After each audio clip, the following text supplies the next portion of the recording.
And welcome back again today, Bears fans, as we are here, the Bears brothers, breaking down the Chicago Bears' fifth round pick, as currently the pick is in, and we are waiting to find out exactly who it is that the Chicago Bears are going to be taking with the 147th pick here in the 2017 NFL Draft. And looking up just right now, it is in. The Bears selected an offensive lineman with this pick, and the name is Jordan Morgan. He's another D2 prospect from Cootstown. I'd never heard of this place. I don't know how to pronounce it. The Bears did coach him in the Senior Bowl, so that's probably where they obviously this whole entire thing started for the Bears to go ahead and get him. But that said, Brandon, Bears go offensive line. Bears continue to address the offensive side of the football here. Do you like the pick? Yes or no? I do because it's one of those positions that wins ball games more times than not. I'm just not a fan of like this. The offensive line draft in this draft wasn't very deep, so I'm not sure what all he has to bring to the table just yet. Is still doing research on the fly here, but if he's a guy that's got again to sit behind Josh Sitton or Kyle Long or Bobby Massey or Charles Leno, depending on what position they have him at, because NFL.com has him as a guard. I've seen guard and also tackle. So obviously he So well versed. He can probably play inside or out. But that said, I think this Bears, it's wise to go ahead and address this offensive line. Something that I had the Bears at least going after in my mock drafts. I know you weren't too big of a fan on them. I understand that, but I think it's wise to at least draft one offensive lineman per year. That way, you're always adding more depth to the position, young depth that is, which also is very cap friendly, especially in the mid rounds like this. Helps the front line for this Bears team find their identity, find their way, especially if we're trying to move away from perhaps Bobby Massey before this year starts or after this year as well. So good pick overall. I think I'm still looking up some stuff too, but have you found anything else further that you would like to add? just looking at his draft profile on NFL.com, says he's got the good arm length, the big hands that you look for in a lineman. Actually, his hands are smaller than our running back, just to put it into perspective. That's something we talked about in the last podcast. So that's kind of interesting. Plays with good feet, uh, has good knee bend, athletic enough from the sounds of it. Just giving a quick synopsis of his strength, it looks like he's athletic enough to play either tackle or guard. So that's a good sign at least. Yeah, no, it is. And what I see here, he has Morgan has a very unorthodox journey to football. I'm looking at an article on SB Nation, and he actually, it looks like he had some like enrichment hours in high school, and as a part of a program to keep youth off the streets. And he said that he just signed up for football on a whim. He had an opportunity to do it, and he just decided, heck, I want to go ahead and play some football. But what I see here, he played left tackle over in Kutztown. So someone who can obviously has the size to play tackle. I'm not sure exactly if he projects better as an inside guy as of now, as we are just reacting on the fly. And this isn't anyone who I was keeping too much of an eye on throughout the draft process. But overall, do you think he will say projecting out a little bit?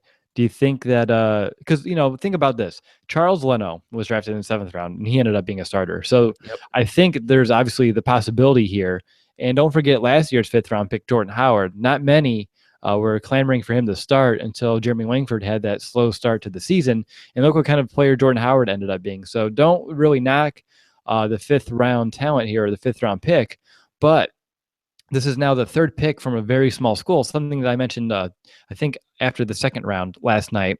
That seems like Ryan Pace is having a soft spot for these small town school guys, which I think is going back to his homage a little bit with his days at EIU at Eastern Illinois.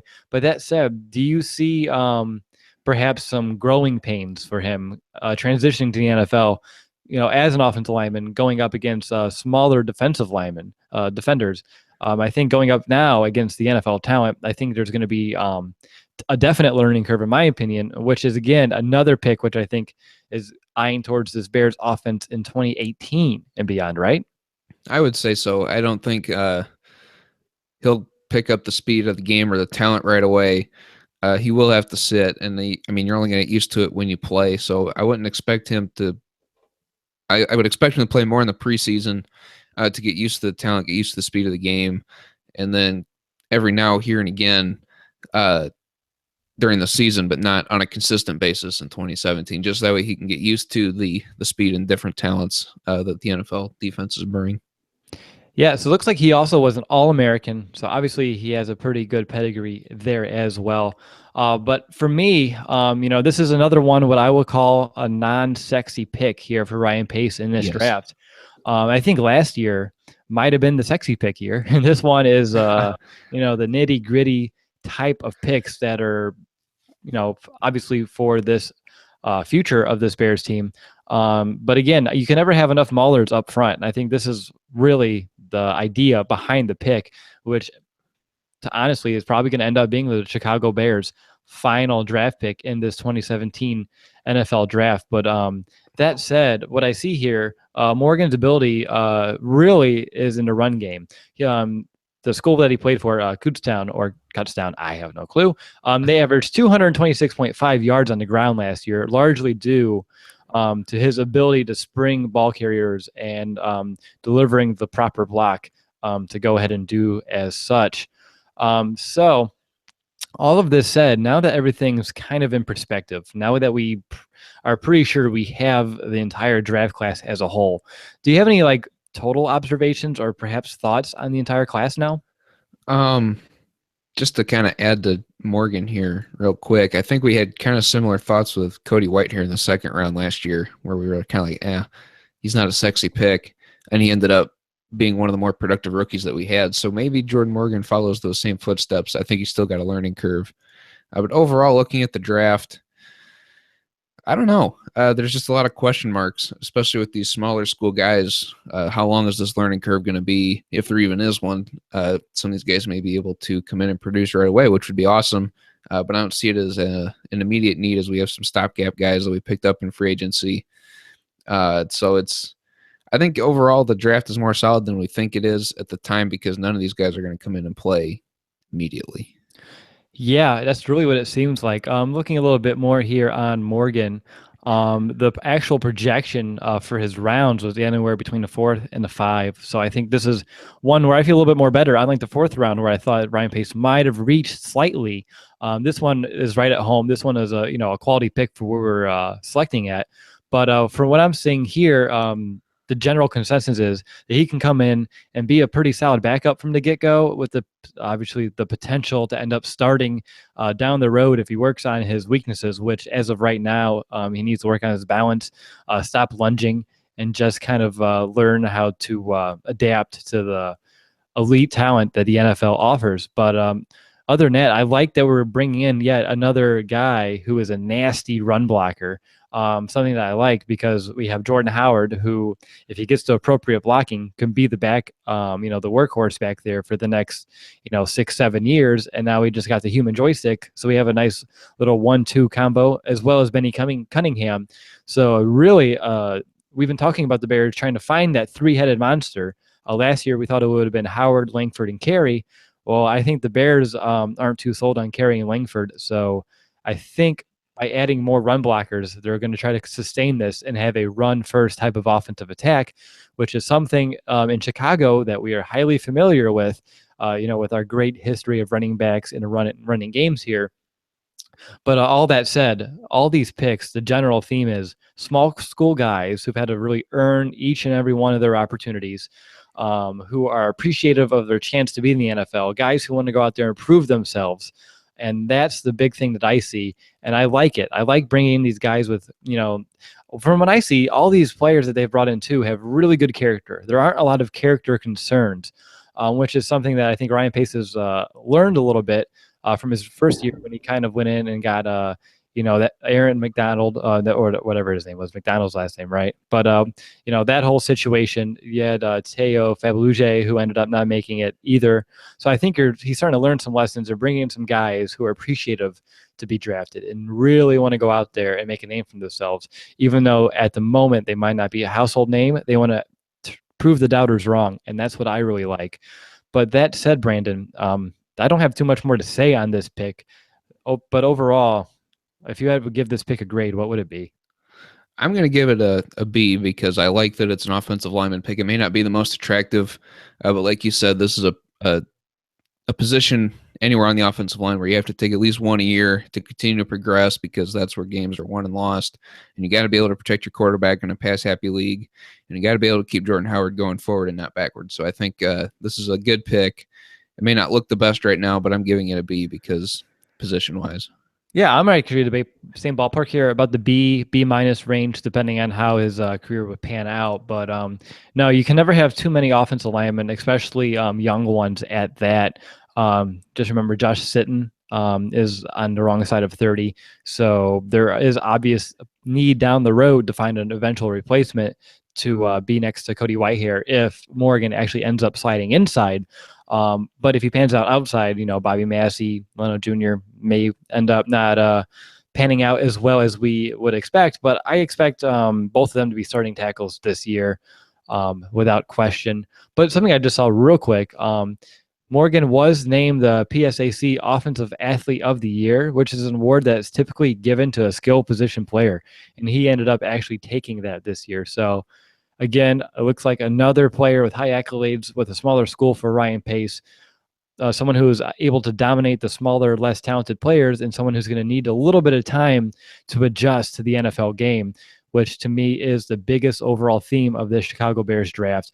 Every player that he has drafted, from Trubisky all the way down to Morgan, are players that need to go out there and develop before they're ready to play. So it looks like Ryan Pace is already eyeing 2018, 2019 maybe, but I just want to focus on 2018 for now as the year where he's expecting this Bears team to just go in a little bit of a different direction, especially in offense, a much younger direction with these players who need that time to develop. But Brandon, any final thoughts as we exit here with the Bears, what we're thinking will be their final pick of the draft? Just a couple quick fun facts about Cutstown. Their mascot is a bear, so he's already a bear. That's pretty cool. All right, so he has experience being a Bear. Yes, and he's located, or the university's located an hour and a half out of Philadelphia. So now you know where it's at. Now I know where it's at. I've heard of it. I learned something. See, like I said, we learn something new every day, and I've learned a bunch today with all these small school picks for the Bears. But Brandon, I think we're just gonna have to call this one an episode because we're actually gonna be back later on in the week. Well, we should have Larry Mayer on from ChicagoBears.com, their senior writer, on to discuss the NFL, the Bears draft and his thoughts on it with each and every one of these Bears draft picks. And I'm very excited to see what he has to say. Especially with a few days to relish on it and to really put things into perspective. And we're going to do the same because, usually the day after, I have a much more clearer picture of what these picks are going to mean for the Bears' future than I do at the instant moment. But overall, this is an interesting draft, to say the least. This is a draft where Ryan Pace went out and got a bunch of guys that nobody really expected the Bears to target, especially by the plethora of people that he went and targeted on offense, which is something that Bears fans... Against the grain, as I was about to say. He went against the grain with all the defensive talent out there. He stuck to his guns and wanted to build for the offense, which I think is necessary since they couldn't even put up on average 20 points. So, yep, totally makes sense. And so the Bears are planning for the future, the Mitch Trubisky era. That's really what this draft looks like. And you know what? You can't blame the guy for doing that. He's putting, the future in Mitch's hands eventually. So you better start building a young core around him. And that's what he's doing. And he has a heck of a running back in Jordan Howard already there. So might as well add some more pieces to the puzzle. I am surprised we did not go and get a wide receiver. But that said, there are plenty of young wide receivers on this Bears roster who, Kendall Wright, Marcus Wheaton, and Kevin White, all three are very young, high potential, just have some issues with consistency and injury concerns. But if they actually, if two out of those three end up working for the Bears, I think this offense will be in much better shape than we actually are anticipating, at least with the wide receiver core. But Brandon, I think we're going to sign off for this. It's been a long weekend here on the draft doing all of these shows. It's been fun, though. it's been a lot of fun. But I need some lunch or some dinner. I don't know. We've discussed that before we went live, but I need to get some food in me because I'm hungry and I'm ready to get going. But that said, we're going to be back later on in the week, like I said, with Larry Mayer to discuss this draft. I'm assuming Wednesday night is going to be the night that's happening, but we'll see how his schedule works out. Might be sooner, might be later. But either way, we'll be here with him to discuss this Bears draft a little bit more in detail. But before we go, I want to make one quick note to give someone a shout out. His name's Andrew Stacy, and on Twitter I published this podcast, and it was late at night, and I was tired, and I copied and pasted the title from first round to second round, and I accidentally had the Bears saying that the tight end Shaheen was actually a first round pick, which he wasn't, and he pointed out, and we're able to fix it before iTunes grabbed it. So thank you for that. We do appreciate it. And he asked for a shout out, so we'll give it to you because why not? Bears fans stick together, and that's what we're here for. But that said, if you haven't yet, sign up to subscribe to our YouTube channel. That way you get a notification each and every time we go live, which is highly important as we get closer and closer to this Bears season. But for my co-host, Brandon, my name is Will DeWitt. We'll be back soon later on in the week. And until then, bear down, Chicago.